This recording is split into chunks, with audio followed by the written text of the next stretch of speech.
I saw this message come across from this guy, Buterin, about, oh, he wants to launch this coin. I said, well, that sounds cool.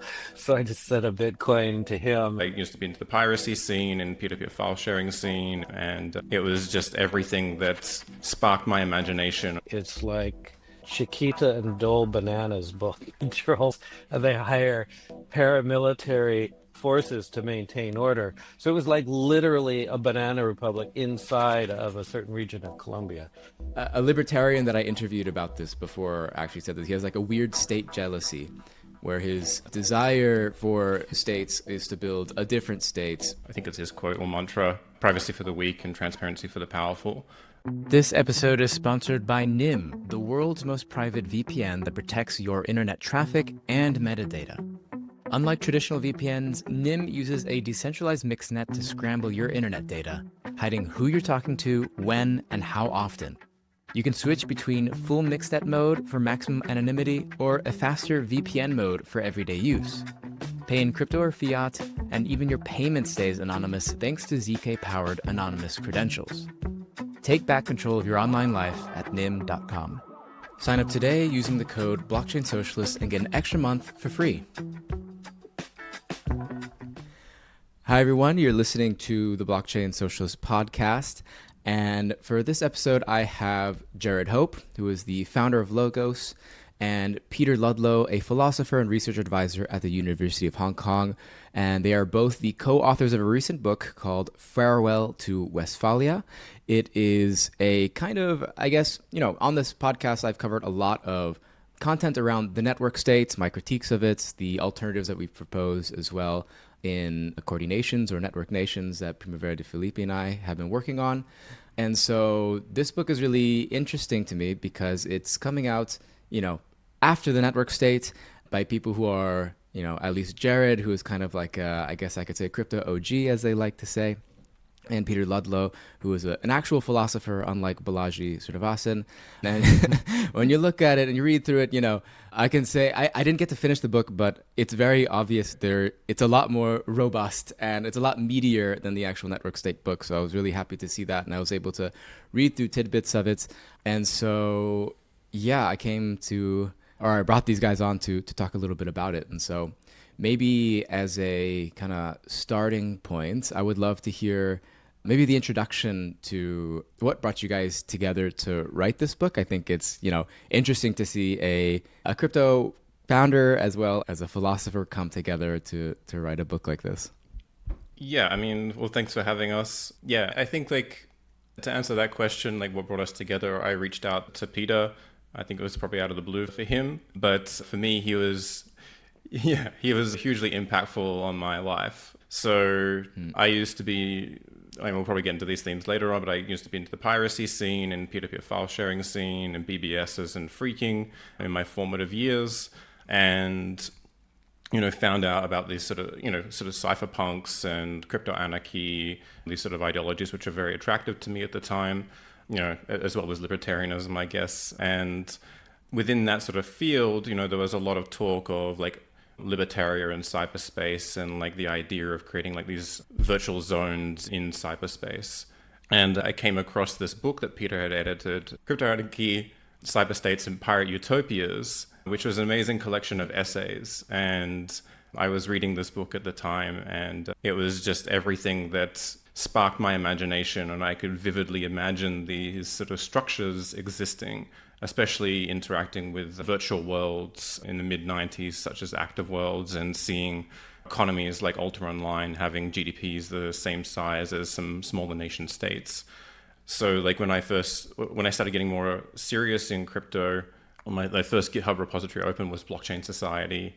Now that turned into Sing, which turned into Status, and that's always been this sort of Status is kind of a compression of the state of us. So this idea has always been there.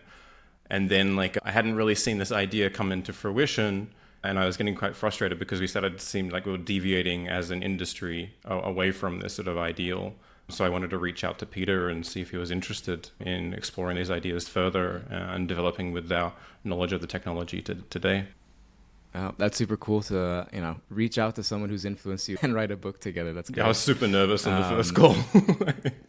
Yeah, so I mean, I'm curious what your reaction was, Peter, because I mean, as far as I understand, looking into your background, a lot of your work. I think maybe in the start, you were studying a lot of like Chomskyan.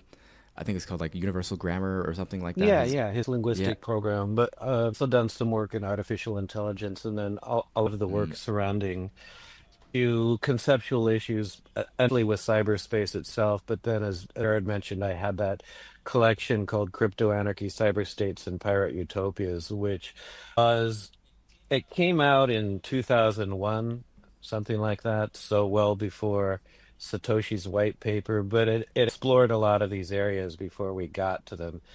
So I was somewhat aware that, well, let me say, like Hume's essay, that volume fell stillborn from the press. But like 20 years later, I noticed that people were starting to pick it up and read it, and then a lot of the themes from that book they started to appear not in the forms that I would like in Balaji. You mentioned Balaji's book, for example. Then I started to notice how some of those ideas were starting to percolate into the infosphere. And then when Jared called, I was like, "Oh wow, this is cool. Let's, yeah, sure, hell yeah, I'll book with you." Yeah. I mean, were you already involved or like, aware of the crypto world before he reached out or Get in right away. I mean, the sense that I knew it was coming because I'd been interested in digital cash and so forth. And right? I had taken a class on the Byzantine generals problem, so I knew Mm. these theoretical issues beforehand. And so I was busy with stuff when Bitcoin first came out, but I was aware of it. And then I became a Bitcoin, like a hobby miner in around 2013. Oh wow, And so you were early. sort of very early into Ethereum, like I got somehow, I saw this message come across from this guy, Vitalik Buterin, about, oh, he wants to launch this coin. I said, well, that sounds cool. So I just sent a Bitcoin to him, and then I was in on that Ethereum ICO. So yeah, I've been dabbling in it from the beginning, but nothing significant. I'm not a developer. I'm not Mm. doing anything serious. It's more like I was in it as a hobbyist and more like interested, wanting to learn about it. So then I would explore different parts of it, beginning around 2013. Sure. I mean, what I'm hearing is that I think all three of us had kind of, fantasies about using technology and the internet for exploring alternative governance systems, which I think is, yeah, it's always a good uniting force. Yeah, Yeah, definitely. definitely. I think the design space is so large, and if you can decouple from like this territorial notion, right? Like it allows you to experiment with these different structures, and who knows what the outcome of that will be, right? But that idea is just so compelling to me. Right. So I would love to start getting into some of the ideas in the book. So Farewell to Westphalia. Westphalia, I think, is a reference to the Peace of Westphalia, or this famous treaty that was signed after the 30 Years' War, which was an incredibly brutal European war. I think I read something like 6 to 8 million people died. It was, during the time of the Holy Roman Empire. So before Westphalia, there didn't really exist the concept of nation states as we know them today, at least. The Holy Roman Empire was an empire with many different fiefdoms kind of under its control, with various levels of overlapping sovereignties.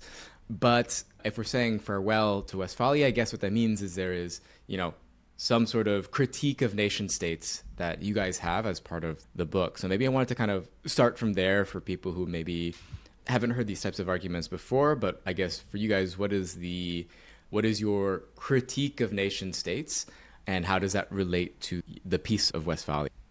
Do you Yeah, want me go to for take it. Yeah. that, Jared? One of the chapters that we have begins with the Rwandan genocide, and that's the case where nation states become this mechanism for kettling together people of diverse views. And that's an unsuccessful model, we think.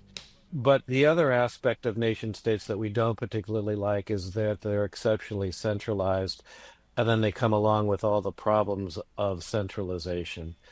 And so there's a litany of issues that we discuss concerning nation states, but I guess the theme that goes along with that is that, it's not like we're arguing against them so much as we're observing that they're failing and they're falling apart all around us. We don't necessarily notice that when we sit in places like England or the United States or sort of large successful nation states, but as you travel around the world, you realize that there are lots and lots of failed states. I think probably half of the states, the official nation states in the world, are failed states. And so part of what we say is a critique of nation states, but another part of it is, well, okay, open your eyes and look what's happening. And these things are unraveling rapidly. So what is it we should expect to see? And, what is our response going to be to that situation? Yeah, I mean, like you mentioned, prior to Westphalia, there was like these overlapping sovereignties, right? And I think I was introduced to this idea sort of resurfacing in like Hedley Bull's book, The Anarcho Society, where he looks at models of world order. And even in the, history of like the League of Nations, the United Nations, or like the liberal world order has actually radically transformed like 3 or 4 times. And so we kind of view this as a static thing, but like the rules-based order is kind of changing right now. In our modern world, we're starting to see more influence over nation-state governments from foreign agents, for example. You have overlapping, religions and, other identity groups from, whatever denomination or how they establish their kinship ties. And so Hedley Bull kind of argues that we're starting to see this sort of reemergence of overlapping sovereignties that sort of go beyond the sort of territorial borders that were established by the Treaty of Westphalia or Treaties of Westphalia. And to me, like I can see his argument, his point. He calls this neo-medievalism.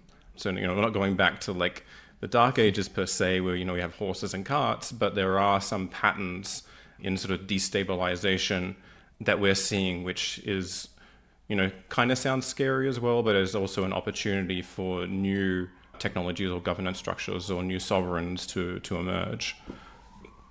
Yeah, I think there's something like medieval is in vogue, I think, right now.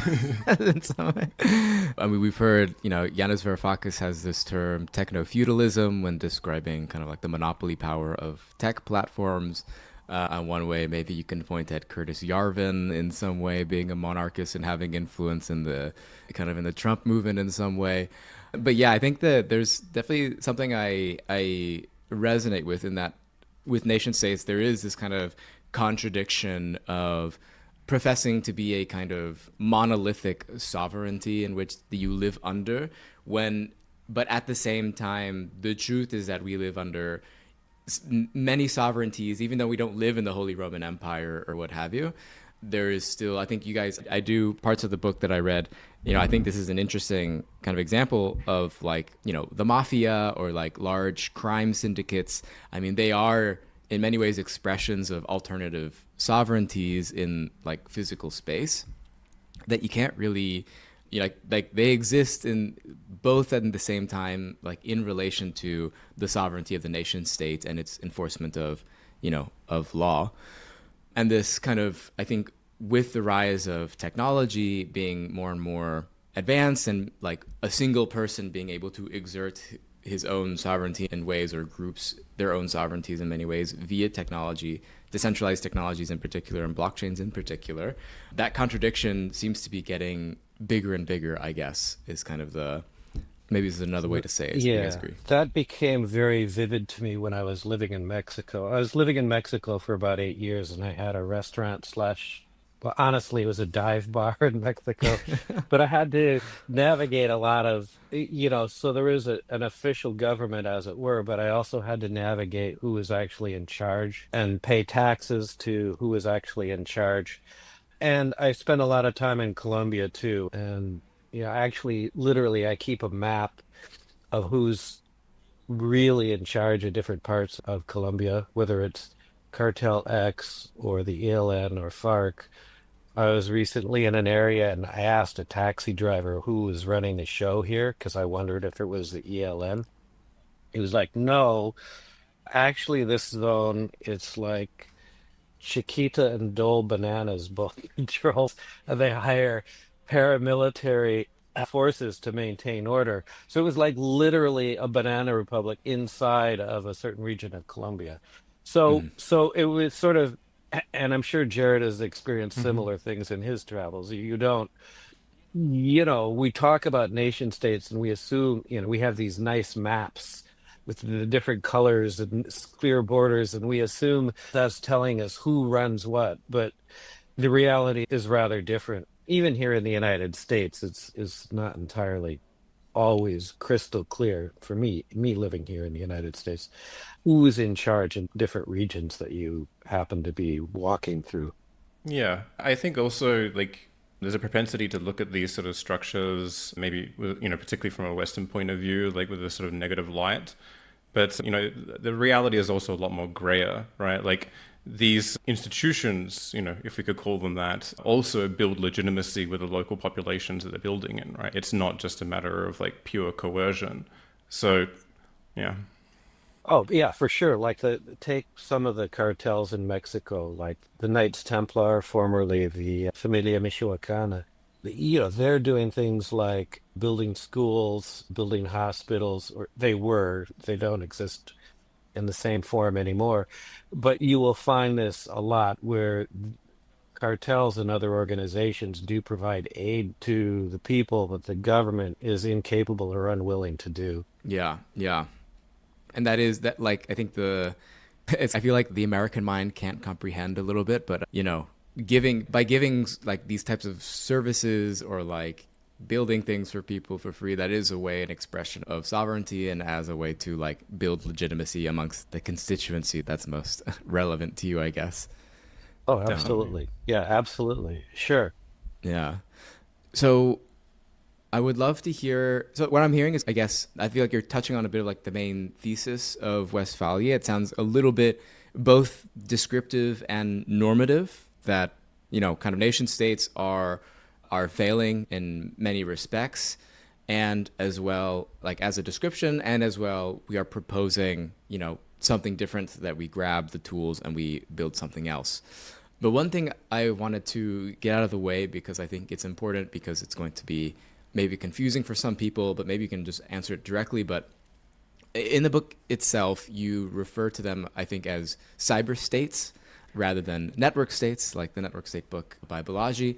But I'm curious if you guys, in your own words, how would you describe the differences in the things that maybe he proposes versus what you guys propose? I think one of the things that I'm hearing, at least, is that, I mean, kind of my big critique, one of the many big critiques of Balaji's book, is that he's kind of like a libertarian that I interviewed about this before actually said that he has like a weird state jealousy, where his desire for like his answer to states is to build a different states, and so there it's kind of, he doesn't really question sovereignty all that much. And as well, I believe that something that is also very sorely underlooked at, and I think may become more prevalent over time, is the kind of neo-colonial implications of a lot of what he's proposing. But I'm curious to hear your Can words. I What do you take think? the? Can I You can start with definitely this? start because I Is know Jared you're okay? triggered. Yeah. No, I'm completely triggered by that part. Yeah, yeah. I love the way you put that, because it's sort of like Balaji wants to sit at the cool kid table, right? Like he's been with the nerds and he wants to sit with the cool kids, which means he wants to be recognized as something like a nation state. So he wants to build like a virtual nation state or build some, and so he wants to have diplomatic recognition of a nation state. He wants to have a sort of a connected archipelago of physical territory and so forth. And in chapter eight, we have a chapter eight, which is entitled "Are Cyber States the Answer?" Wherein we take a network state to be a version of a cyber state. And what we should have added to that is no, because people often try and say or think that we are proposing something like network states, but that's not correct at all. We are offering a critique of the very idea of state, and we walk through the various points on which we disagree with Balaji on this. One of them is the idea that we should have recognition by other nation states. We don't care about that. One of them is the idea that we need to have or must have some sort of physical footprint or physical territory. We don't need that. We don't need to all get together, members of the state. We don't have to have a little island we can go to or something like that, because we could be connected to each other through a network. Where we are in physical space is somewhat irrelevant. So we go on with the various things we disagree with Balaji about. One of them, which I don't particularly like, is this idea that there should be some sort of charismatic founder or something like that. I don't agree with any of that. And so what we ultimately settle on is that we should be thinking in terms of communities or blockchain communities or decentralized communities. And so forget about states, right? I mean, the very idea the state should be called into question. And let's think in terms of communities of varying sizes of granularity, like small communities to very large global communities, if you will. And then I'll let Jarrad follow up on that. Had some very amazing talks or debates, over the period of writing the book. And it became very clear that like the term sovereignty and the term state were near nonsensical, right? Like they're not particularly very useful terms. So, in the research, like I think we collected over 30 definitions of the term state, right? Most people think of the sort of pop idea of like the Weberian notion, but I think, well, let me find it. So what radically changed we had 30 definitions or so. They're all like have different perspectives. They all like varyingly rely on the monopoly of the authority of violence, for example. But there was this great passage that I found from George Sell, who was a French international jurist and a member of the International Law Commission. And I think it was in the UN Yearbook of 1950 when they were developing the Declaration of Rights and Duties of States. He's on quote saying he himself had been active in international law for more than 50 years and still did not know what a state was. He felt sure that he would not find out before he died, and he was convinced that the commission could not tell him, right? And through this research, I kind of agree or understand his perspective, right? Like, it is absolutely not clear what a state is. So, like, after this, like, you kind of throw out the term, and it's like, okay, well, what are you left with? You're basically left with, some kind of potentially group of entities or people that have some kind of capacity organize and create some, set of rules or processes that they all adhere to and abide by in some sense, right? And there's, a lot more that goes into that, both on the wetware and on the technical side. And, Peter was talking about communities or decentralized communities and like, a little bit hesitant to bring in blockchain there. And there's probably like a slight sort of, not difference, but like two very close and overlapping views on this, right? And I agree, like, we're talking about sort of technology intimated, decentralized communities.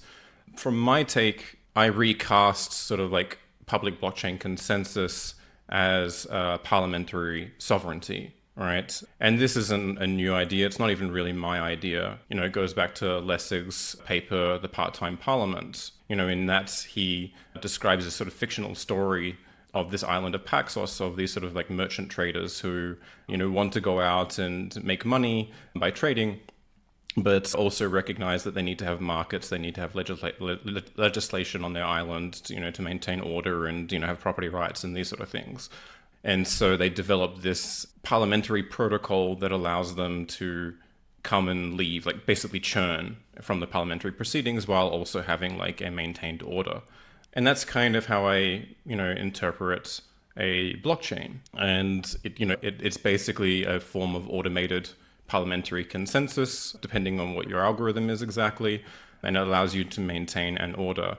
And it can do so while operating in a hostile environment, right? In an adversarial environment where there may be other sovereigns that are working to undermine it. And this is that was also compelling about Bitcoin. It was able to secure a monetary policy in that kind of environment and has still managed to do that and thrive today, right? And so that's why I like blockchain is important to me, at least in the current inception, but that doesn't mean that future technologies won't, may supplant that in some form. Jared, you said Lessig's paper, but you meant the part-time Parliament Yeah, paper. I did. That's I might by have got the author wrong. Oh, whoever, sorry, who wrote Leslie the paper, but Lamport. it's Leslie Lamport. Okay, thank okay. you. No, I mean, it's funny that you do mention Lawrence Lessig since he, kind of accidentally a kind of like important person in the crypto space as far as quoting this term code is law.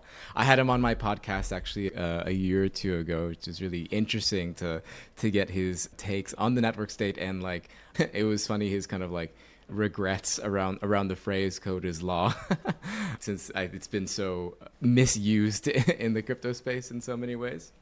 I mean, if you read what he says, he doesn't.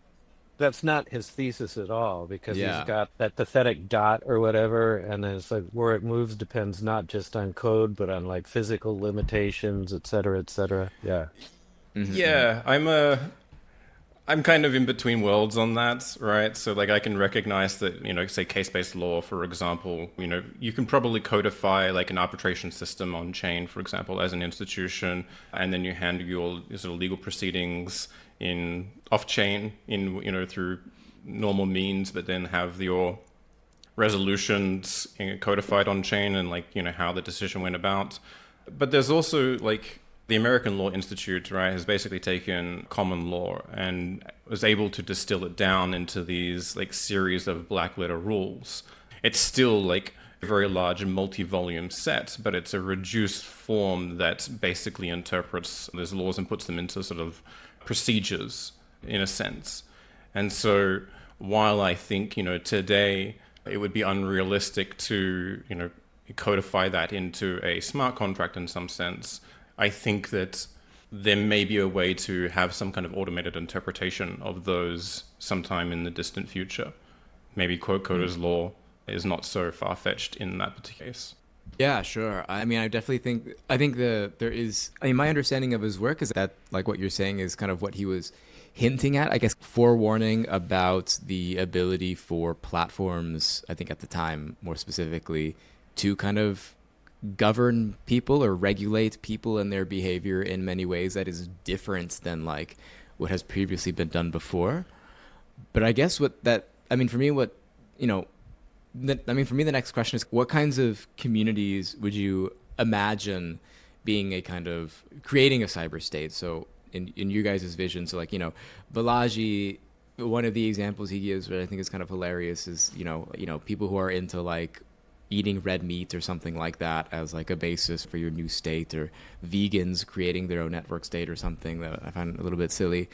Yeah, like when we're talking about kind of sovereignty and the use of technology to enforce a particular like way of being, I guess, I'm just curious what kinds of communities you think would be wanting to create this. I guess before we get into that, I wanted to talk, like, before we started recording, you were talking a little, telling us a little bit how you got into the space, and you were talking about like Uber without Uber kind of visions, that we were talking about. And for me, like, that was kind of what I thought DAOs were supposed to be, right? That was like the original idea, is that you could have like, for example, a self-driving car that could own itself and, pay for its own repairs and this sort of thing, and then participate in a market that was completely open.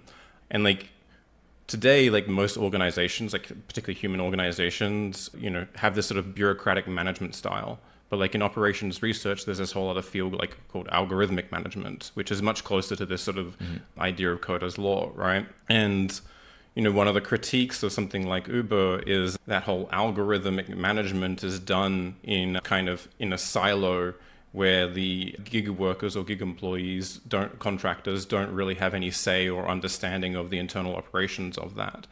So for me, like what I thought was also transformative about, a transparent public blockchain was that you'd be able to have these kind of automated algorithmic management that were auditable, and you could assess its own fairness or even fork it and create a more fairer version of those kinds of algorithmic forms of management. So that to me is like a form of code of law. But yeah, I'm sure Peter formulated a fantastic answer to your other question. No, I haven't, but I do have a fantastic objection to your formulation of the question, which was like, Okay. well, how do these communities become cyber states or whatever?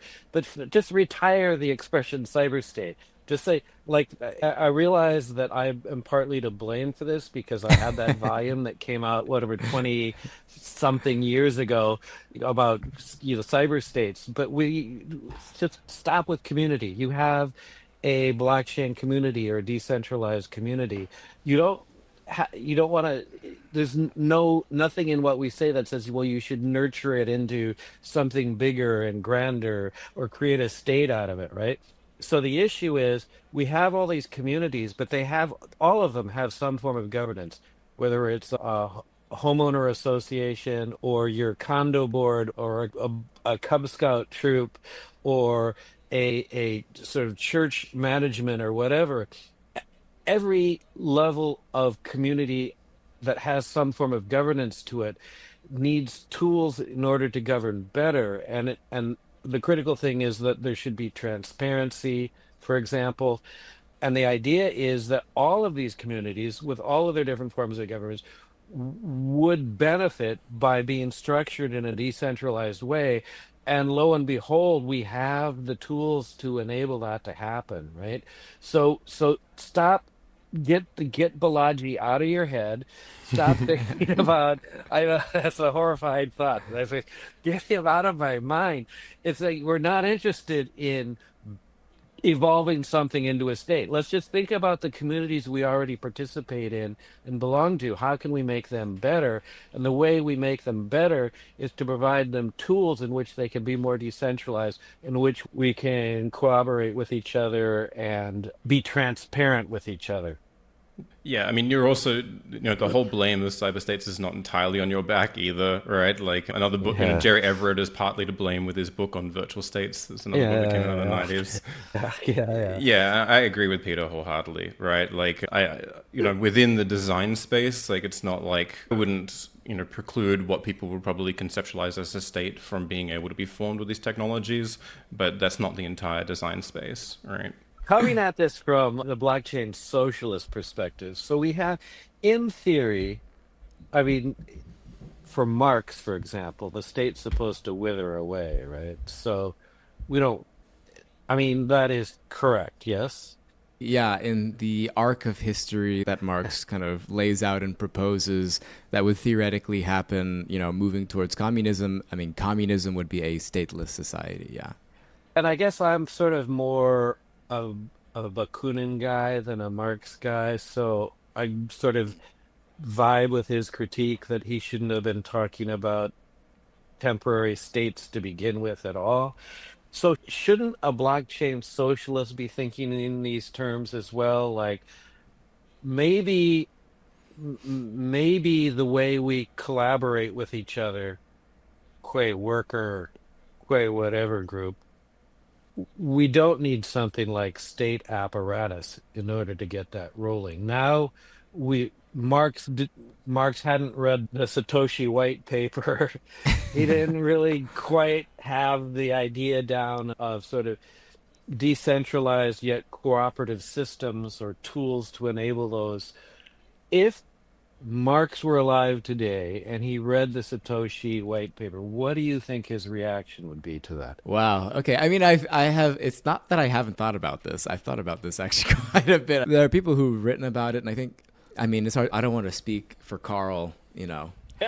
I don't know if I can read his mind, what he would think. I think he would be like, "What's a computer?" First of all, that would be his first question. I think the main.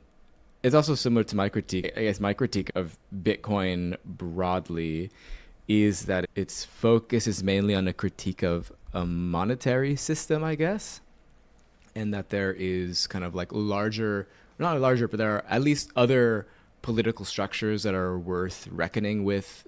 In like money is obviously extremely important and it affects a lot of other things, but I don't think that by only answering the money question will you answer other types of political questions around governance and around the power of the tensions between capital and labor. It will affect those things, but it won't answer them. So I mean Marx What did have. why do you think this is just about money though, right? So why not think of Bitcoin itself as just being a proof of concept for what blockchain technology can do? So it's my understanding Sure. this is Jared's perspective on this, and this is Jared's project, which is no, it's not just about this one case of money. It's about it's a tool for human governance, right? Yeah, yeah, So absolutely.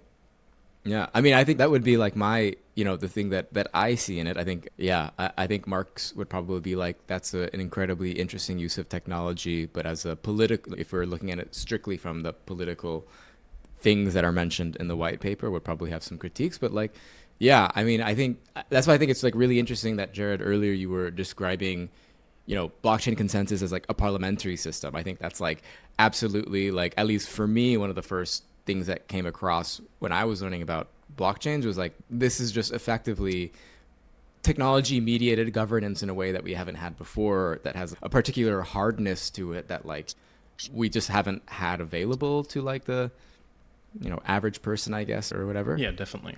And it's like interesting to think of like, I don't know, like the consensus mechanism, like proof of authority.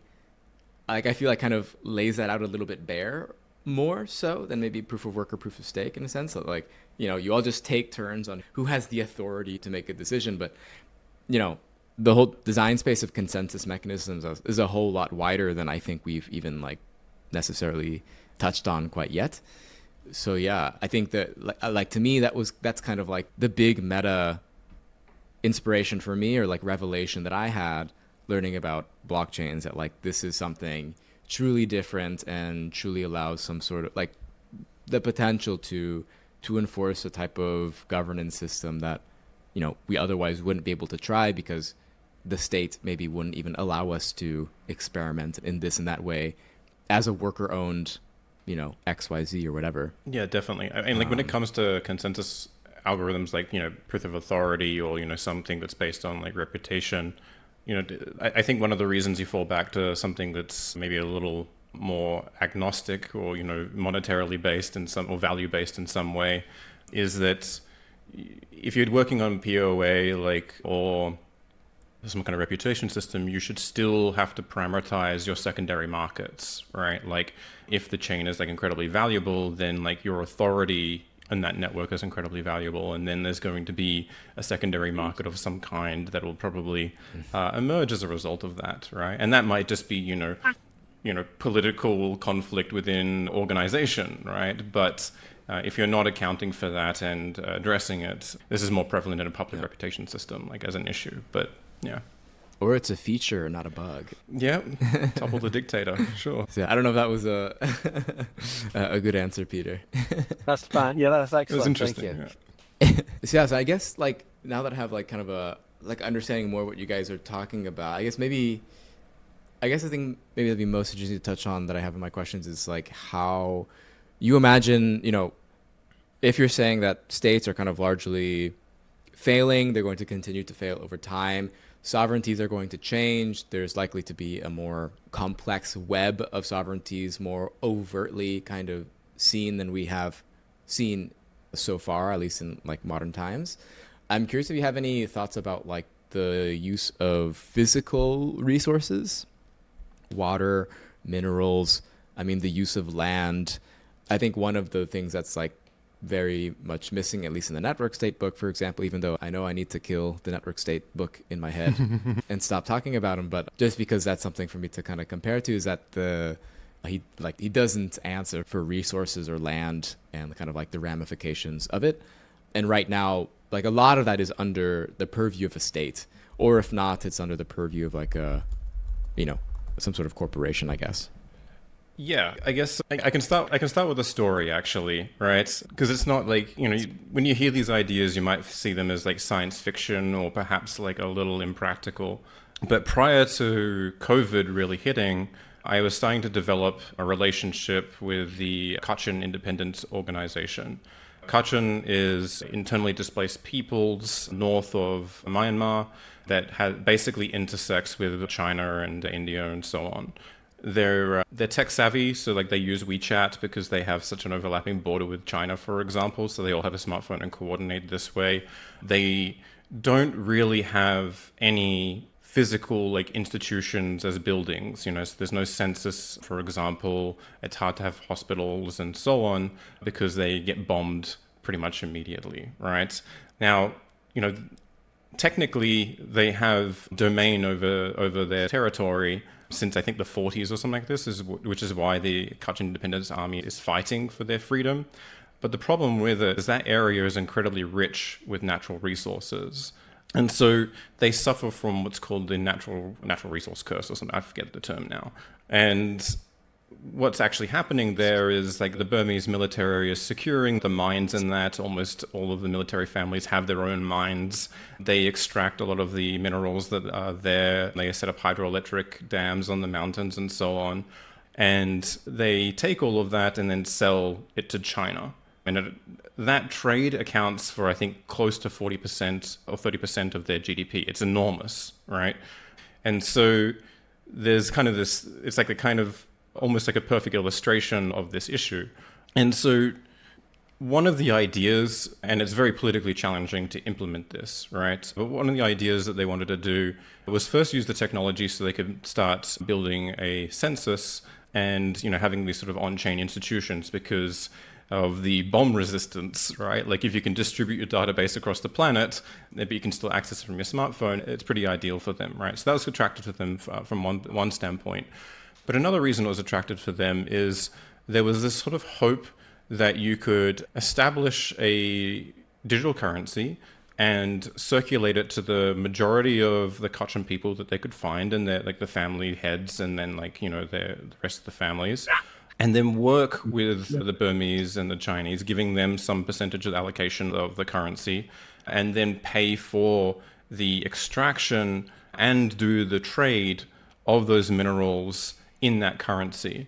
And as you do that, you start to encode the value of that minerals into that currency, which then increases the purchasing power or the value that's held per coin, let's say, which then allows the Kachin people to be more prosperous while the Burmese and you know China state can continue doing their trade, right? It hasn't materialized. Again, like you know, we don't have to go into all the specifics, but it's very politically hard to accomplish that.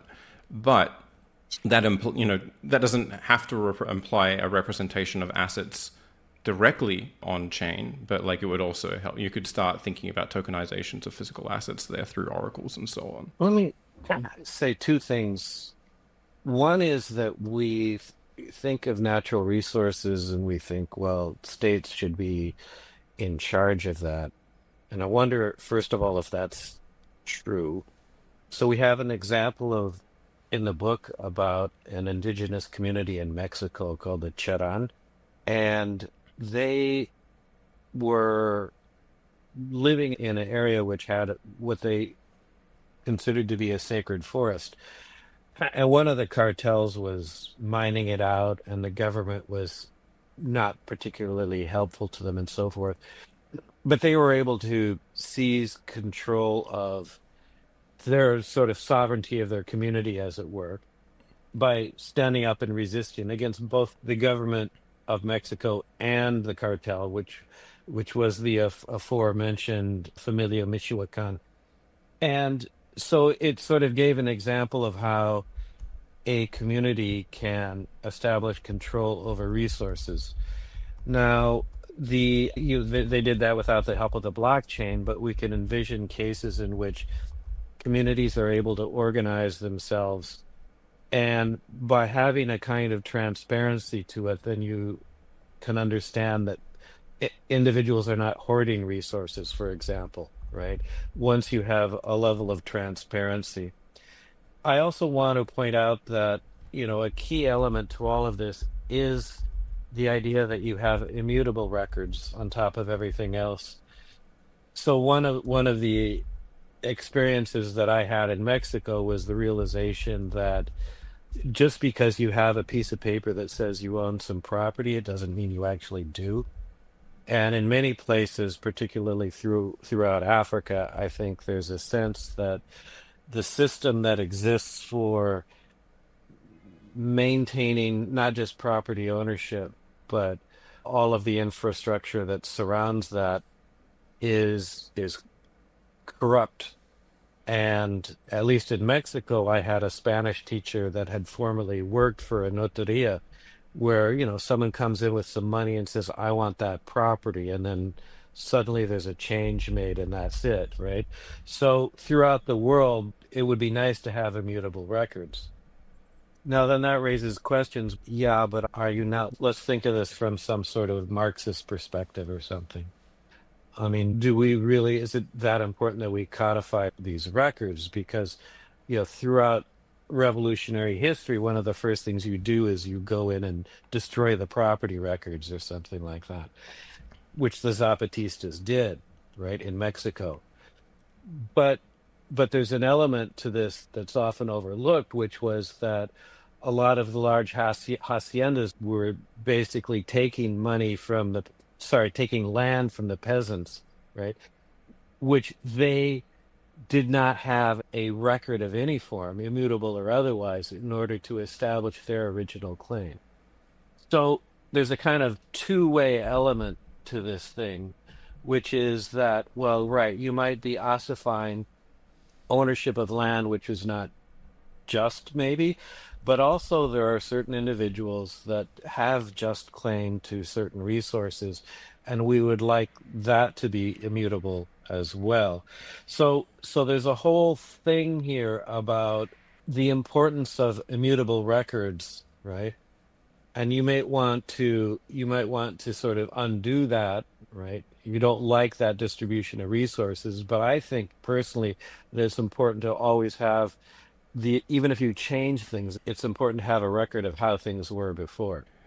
Yeah, I'm definitely for that. Like I believe in property rights. I think they can probably be changed, but like having like immutable record, is important for historical purposes. And like, Peter can go on about that, I guess. But like to illustrate the point, I was interviewing a gentleman from Kenya. He basically bought some property in rural Kenya, and then there was a dispute where another person had presented their own deed over that property. And so he had to basically take a week to travel to the land registry in Nairobi and then find out that this wasn't a case of corruption. It was just a case of bad accounting or records, right? And, he basically lost 2 weeks and the money over that land. And I guess, like, maybe, to your question that you're asking, like, earlier, like, or alluding to, is that, in some African states, there are mining companies such as PMC Wagner or Barrick Gold that hire private militaries to secure their mining operations, right? Because it's basically the Wild West out in some of those places that they're working, right? Whether that is a good thing or a bad thing, is kind of aside from the point that I'm trying to make, is that like you can kind of have these sort of virtual organizations that are able to deploy enforcement in the real world through these kinds of mechanisms. Yeah, I mean, I think there's it's an often overlooked thing is like the like property records are a terrain for political battle. I think is what's is what Archives in throughout general, history, like of any kind of and being able to control, that history or the story of what is told after the fact is like a important part of the psyops of the war, I guess.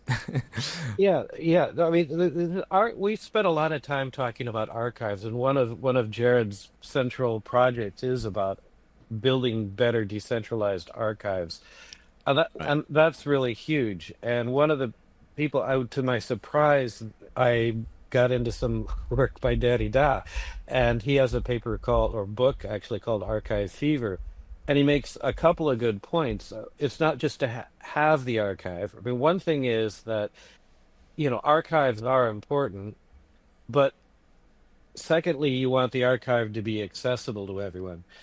So we give the example of Leibniz, the philosopher, talking about writing a proposal to one of a local duke or whatever, making a proposal for an archive where all this information could be saved. But and it involved a safe and so forth, hidden in a wall and all that. But the sort of more important thing is that you want the archive to be accessible to everyone, right? Which is something that blockchain technology famously does, right? And another point that he makes, or a point that Derrida makes, is it's not just that you have the archive and it's safe, and it's not just that it's visible to everyone, but that the interpretation is something that everyone can participate in well. So if you think about the kinds of things that blockchain technology could do, or in the form of DAOs or whatever, then you not only have a way of securing an archive, making it immutable, you have a way of presenting it to everyone, right? And everyone knows that we're all reading the same thing. And we also, excuse me, we also have a format in which we can all discuss it together. There's a record of our discussion, and our active interpretation of what that archive means can be negotiated in a way that's transparent to everybody. Yeah, I think Jacques Derrida goes so far to say there is no political power without the control of the archive, right? There's another quote here saying like effective democratization can always be measured by the participation and access to the archive, as well as its constitution and its interpretation, right? So it's not even, it's like, it's your, not only your ability to access it and read it, it's also how you understand what is being said in there, or not being said, or not included into the archive. That's really important. Yeah, that's interesting. I need to find that Derrida Yeah, essay it's then. amazing. It's actually clear. realize. Yeah, it's It's like fantastic. yeah, because he has this reputation as being an obscurantist, but it's actually pretty clear. Yeah. Yeah, it's like a really good point. I mean, we don't think about it enough, right? How basically the DNA, the archive information of a government, that is basically the DNA of the government. So if you had something like an archive bomb, right, that could just wipe out an archive, you would effectively destroy the government, right? It would be like destroying the DNA in your body. You just collapse into a puddle of goo, right? And so then, well, we want to think about, well, given how important this information is to the functioning of any body politic, right? How can we make that better? And what's important for that? You want the archive to be stable. You want it to be immutable in a sense. You want changes in that archive to be visible to everyone.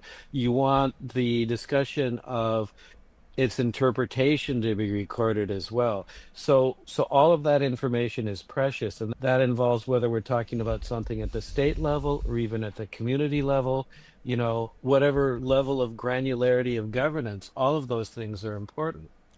I like that idea of the archive bomb. That sounds to me like a generalization of Tom W. Bell's law Yeah, yeah, bomb yeah, from yeah. Next It's a Government. generalization of that. Yeah, yeah, Yeah. exactly. In that argument, he argues that if you had this sort of law bomb, then you would wipe, approximately $380 trillion off the planet, right? Because, in his view, laws underpin, property rights, and then like that underpins, real estate, which is like 280 trillion, company formations, and so on. So, yeah. I mean, so I think building on this idea that kind of like, I mean, archives are kind of like a fundamental aspect of the state, I guess you can say. So we're gonna ban. We're not gonna let you use that word anymore. But yeah, of the state, Yeah. in the sense, I'm being descriptive, right? yeah, that's true. True. I've, before, I think one of the things that's kind of, I found interesting, crypto being so kind of also enmeshed in a lot of libertarianism, and therefore a lot of what's prominent in crypto space is kind of like an anti-state, but also anti-world states, I think is kind of like a general feeling I think in the crypto space people have. But what I find ironic is that a lot of the technology kind of leads to the creation of coordination systems that could facilitate world government, quote unquote. It can also facilitate state subversion because of the fact that the technologies kind of like that we kind of broadly include in the crypto space of decentralized technologies, including, decentralized storage and whatever, subvert like the actions or like responsibilities of the states we consider to be often the case. And also, I think as well, there's an argument to say that much of what crypto can do could also be used as an enforcement of hard power by the states at the same time if a state were to use it and apply it in such a way. Yes. Yeah, I'm curious what you guys think. 100%. I think this is kind of like a moral dilemma that, I've had a bit of a disillusionment, in my own journey in crypto. And that was part of, past the few years for me. I mean, it's like almost like any technology. You could argue, you mentioned techno-feudalism, right? And I have a worldview where I basically view everything as like some kind of CIA or intelligence agency program, right? I find it very curious that, DARPA had a project called LifeLog, and it was about recording all of the activities that the general public, would do. And it was cancelled in 2014 due to criticisms or concerns over its capacity. And yet in the same month that it was cancelled, Facebook was launched and had some principal investors such as Peter Thiel, right? So this sort of capacity for information asymmetry and the capacity to deploy technologies over the internet at mass scale is kind of terrifying to me, right? And this is actually one of the things that scares me about Balaji's network state conceptualization of this, right? Sees a very strong leader needing to be, at the head of this.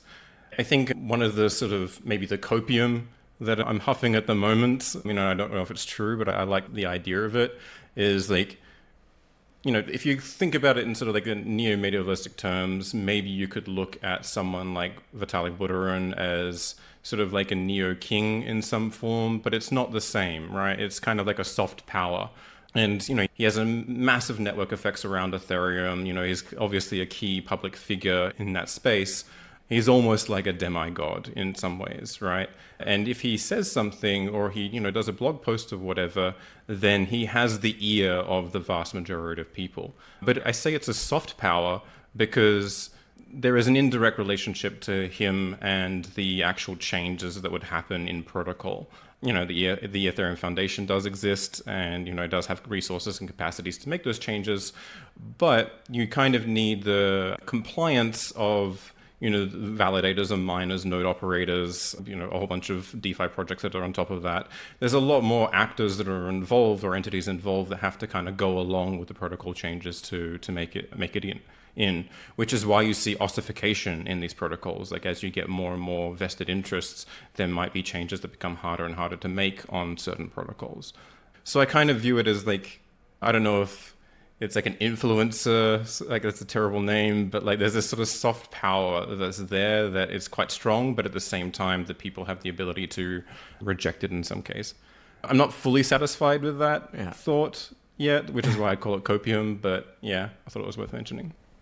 I mean, like maybe just to mention that there seems to be a similarity like with Empire, or just like Vitalik as the emperor that has many states that also pay tributes to the Ethereum mainnet. So I think like a lot of these layers.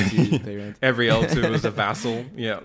I wanted to add something by way of follow-up, which is, and Jarrad has been driving this point home in his Institute for Free Technology, but also with Status, and he's always reminding me of this, which is that, we sit here and we talk about immutable records and so forth and transparency, but we have to keep in mind that transparency of the government is important, but also at the same time we need the privacy for individuals, because if you don't have privacy for individuals, then you really are doomed in that sense, right? Then all that crypto is bringing us is like an even worse surveillance state.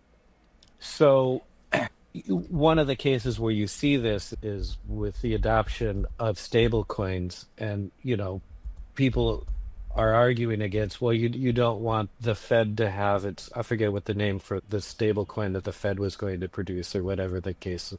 But the idea is that even if you have a stable coin, all of that is completely transparent records of who owns what, where it's transferring, et cetera, et cetera. And this can be a tool for worse and worse totalitarian systems of governance. So commensurate with all of this transparency and immutability, we need to establish tools for individuals to be able to communicate with each other in ways that are private at the same time. Yeah, I mean, like I definitely work on privacy technologies. I would say that's my forte first and foremost. I'm heavily influenced with, Mendax or Assange's, I think it's his quote or mantra, privacy for the weak and transparency for the powerful. But like, this is kind of also being empirically shown when it comes to, say, public institutions. I think Bjorn Lomborg, has a new book out called The Best Things First. He's made a bit of a career out of getting economists together and being quite critical over the United Nations Sustainable Development Goals, and then putting like dollar values to them and seeing what the most effective of them is. What was I going to say? But like, one of them that he found in Best Things First was believing that if you can bring transparency into the tendering process, you can actually radically reduce the amount of corruption that happens at that level. I've done a talk called Corruption, KYC, and the Cost of Compliance, where the vast majority of like illicit financial flows, is in trade misinvoicing, for example. And so you have like these elites that apply these rules to the vast majority of people, but they are the one, they're the ones that are instituting it, and like actually the ones are moving hundreds of millions of dollars around. And so they aren't subject to the same rules that we are, right? Another sort of argument in favor of making, public spending transparent is if you look at flows of transactions. Like, we typically think of like when you spend $1 or, whatever currency, it kind of, the value, it eventually diffuses throughout the entire network. But the vast majority of funds tend to flow within certain sectors.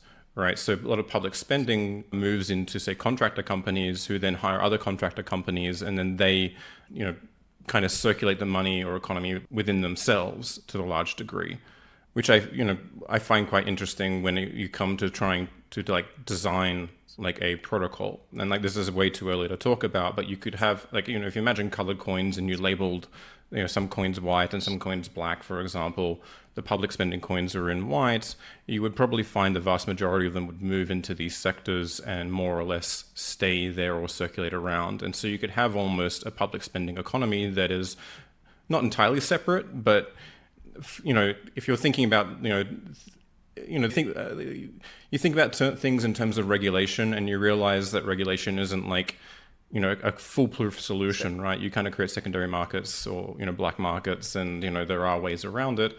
But doing these sort of things can capture a lot of that. So it is kind of like a form of regulation in that sense, in terms of its capacity for applying that mechanism. There are additional things that they're exploring right now to strengthen that idea.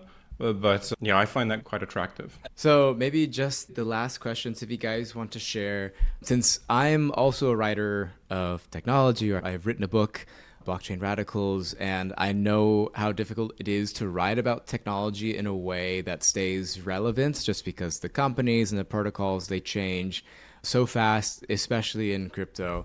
So the best way to write generally is to, especially when in particular if it's long form, I think, is to focus on concepts, in particular like messages that you want to get across.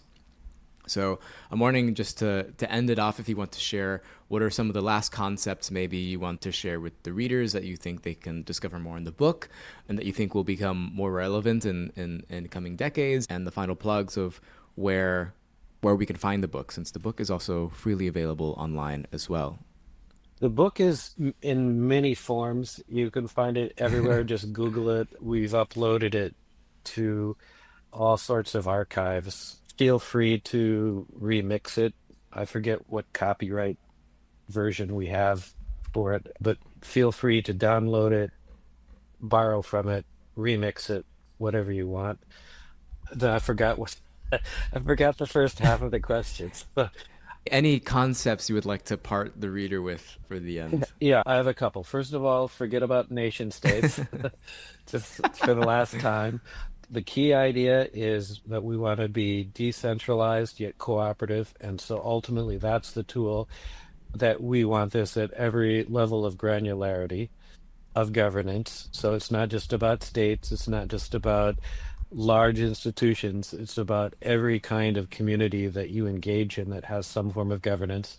Those are among the key things to me. The other key concepts are, think about archives, how important they are, how important it is that they be transparent, that they be accessible, that we are free to discuss those and interpret those together in a cooperative way. And when you read the book, you'll see there are things that we didn't get a chance to get to. I know they were in your questions. All these issues of like exit, for example, which is a huge issue. So they're like I know we've haven't gotten we've only scratched the surface here. So if you have questions, you think, well, why didn't they talk about this? I'd suggest you go to the book for that. Yeah, you can get the book at, you can Google it or, whatever search engine. You can also go to logos, logos.co/book. You can download a free copy there or go to whatever, if you want a print copy, you can get that. It's Creative Commons, Attribution Share Alike 4.0, international. As for topics, like I think, Peter, you mentioned forget nation states, but maybe you meant network states or both, right?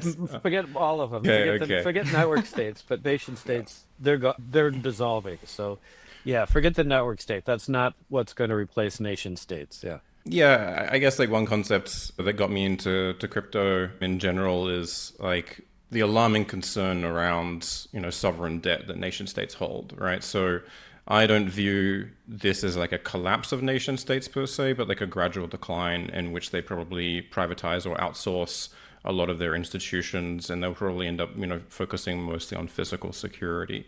So I don't fully get rid of them entirely, but I guess it also depends on how far you are thinking out in your timeline as well. So that's but definitely look into sovereign debt, and there's quite a wide variety of institutions that are concerned about this over the next 2 decades. And I think that's worth looking into. So you have a kind of a backdrop of understanding why this stuff might be happening. Things that we couldn't touch on. Thank you for having us. Love to be on. Thanks a lot. Yeah, thank you guys.